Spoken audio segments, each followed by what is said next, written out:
Is Trove balanced? That's a question that I'm going to be answering right now, and I'm going to say it's kind of 50-50. There isn't like a direct answer to this because there's just so many things to farm for in this game, and if you're a brand new player, it's going to be so overwhelming. The basic idea of Trove is just getting your power rank to a high enough level just so you can access the new areas. Power rank doesn't necessarily mean damage, but you do need that and a bit of light to actually access D15, for example. And if you want to do damage in the higher up delves, then you're going to need a pretty good amount of light and coefficient to back it up. But that's besides the point. How do we get this power rank? How do we get this mastery? And is it all balanced in Trove? So if we take a look at the game as a whole, I'll just throw a few examples. We have chaos chests, which from them you need chaos cores, and the amount of things that you need to not only craft your classes, which doesn't take too many cores, I guess that part's fine. Although crafting Solarion is a bit sus at the moment. I don't know if that's ever gonna get fixed, and when I say fixed, I mean just a proper way to farm that, because Bard at the time used to be super difficult to craft as well, but crystalline cores became a lot easier to farm. And apart from the classes, there's so many mounts, allies, wings, ships, like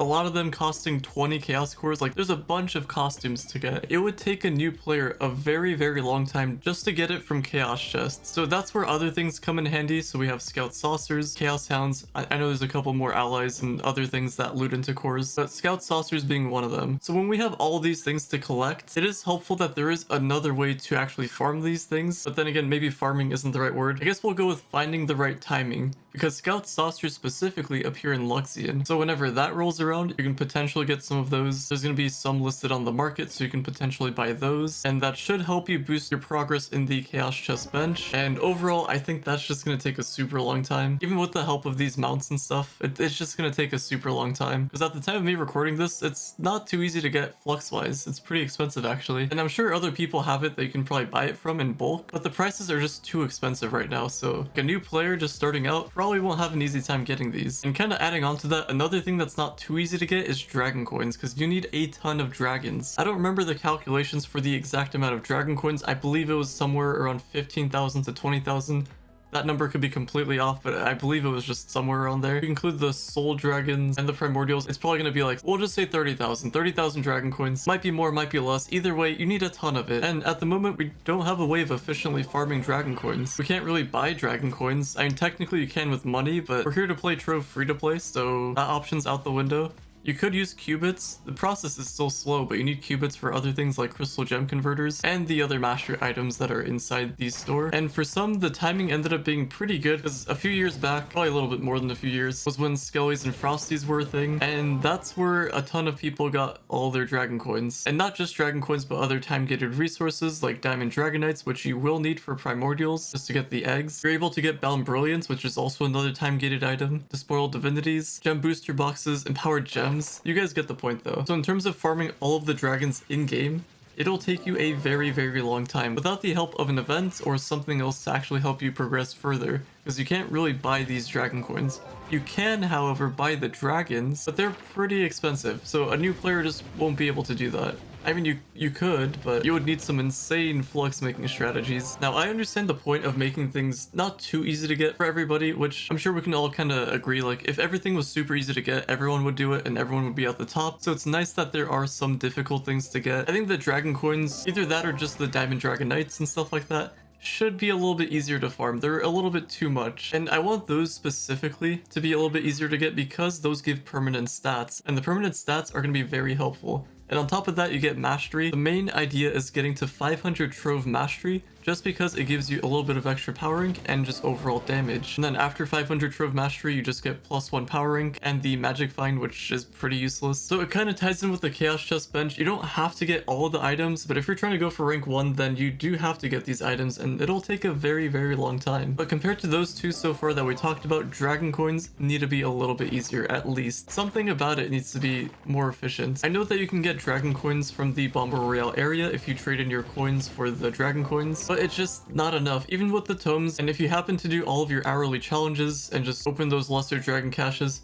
you could get a dragon a week, but we kind of have a lot of dragons. It'll take you a while to get all these dragons, and some people just don't have the time. And on top of that, Luxian and Fluxian items require dragon coins, and they increase the prices for those. So with all that in mind, in my opinion, we do need a way of getting more dragon coins. I don't know if this is what the devs intended for like all of the endgame players to drain all their dragon coins with how expensive the Fluxian and Luxian items are, and potentially releasing new dragons so we can deplete our dragon coins a little bit further just so we can be like kind of leveled up with everybody else in the game. But I don't know, I'm just thinking of like a new player's perspective, so we definitely need something to help get a little bit more dragon coins. I kind of just thought of this on the spot, but you guys, I'm sure many of you guys have played Monopoly, or if you haven't, it's like a board game. You go around the board, and if you cross this specific area, which is go, you collect a certain amount of money. So I was thinking there could be like some daily system where you can get some flux, like nothing huge or anything, just like, I don't know, 50,000 flux. That would help a new player a ton, but I guess it doesn't necessarily have to be flux, but that's just an idea that I had. I know that we have the star bar, we have like some other stuff, but I think we just need something a little more. But I'm curious on what you guys think about the current situation with the dragon coins and the chaos cores. Something else that I did want to talk about is how fast you actually progress in the game. At the moment, you can progress through your gem expertise questline, and that'll take you to about 15k power rank as long as you're doing everything you're supposed to. And what I mean by that is doing your weeklies for lunar souls to get empowered gem boxes,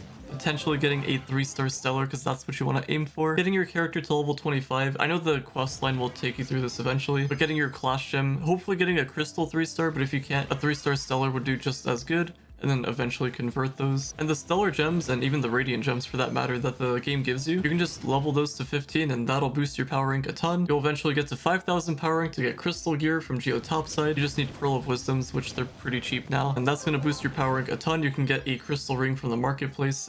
It'll cost you some flux, but you don't even have to go for a crystal 4. You can go for like a crystal level 1 or something just temporarily, which will boost your power rank a pretty good amount. I'm kind of going off into a power rank tangent, but the thing that I'm trying to get at here is the gear crafting profession, because that has made things a lot better for kind of bridging the gap between the newer players to the endgame players. I know Crystal 5 is going to be a little bit more unobtainable. You can get it, but it's a lot more difficult, especially if you're not 45k power rank. But you don't even need that to consistently farm in D14. A maxed out Crystal 4 set is much more obtainable. You can get it as low as 20k power rank. That's what I tested it as.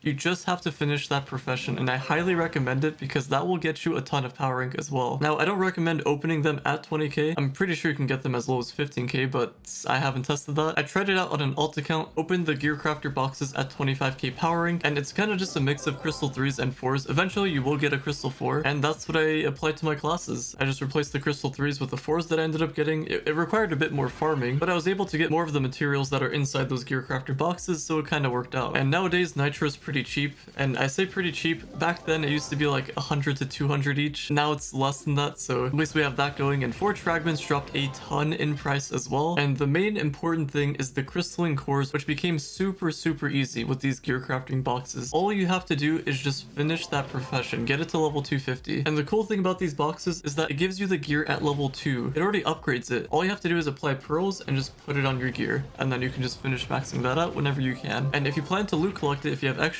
that'll give you a ton of cores, so it makes maxing your gear even easier. And I think that's where the devs did a good job of actually balancing the game. And another thing that I want to mention before I go on to like some more tangents about all this stuff is the fishing. Before, you needed the 15k fishing badge. I mean, I guess you don't really have to, but it is mastery. It is something you would eventually have to get if you're going for rank 1. But before, there was no real reason to fish. Like, there were fish to get for mastery. You could technically just buy them from other people. But the main reason why you would want to fish was because of the previous dragon, which required jumping Jadefin, and getting the bubble egg fragments, I think is what it was, didn't really require a ton of fishing. Like, it'd probably be a couple hours. I can't remember, but I think on Fridays, you can get all the fragments pretty fast. The jumping Jadefins will take a little bit longer, but overall, you're going to be nowhere near 15,000k fishes for the badge. But with this new update, I guess fishing 2.0 if you want to call it that, you actually have stuff to farm and to fish for. You need a ton of marks of the angler. I would highly recommend just doing the questline to kind of get you familiarized with that. You need lures, you gotta go to fish pools, and overall, you don't have to, but I would recommend finishing the Pond of Power. Has some pretty cool stuff in there, and some mastery as well. And just finishing that Pond of Power alone will help you finish that badge faster, because you actually have stuff to fish for, so it kind of just adds up. Whereas before, you're just fishing for no reason. I guess back then it was for Glim, but it was just very boring. It still is boring, but at least there's just more to it now, if that makes sense. And I could go into other things that I feel like they balance the game with pretty well. I guess this one can be 50-50 because it's well but also not well, but I was going to mention ships. The design for ships is just not good, but it is good for XP and Gearcrafter vaults, and I'm sure we can all agree with that. Like,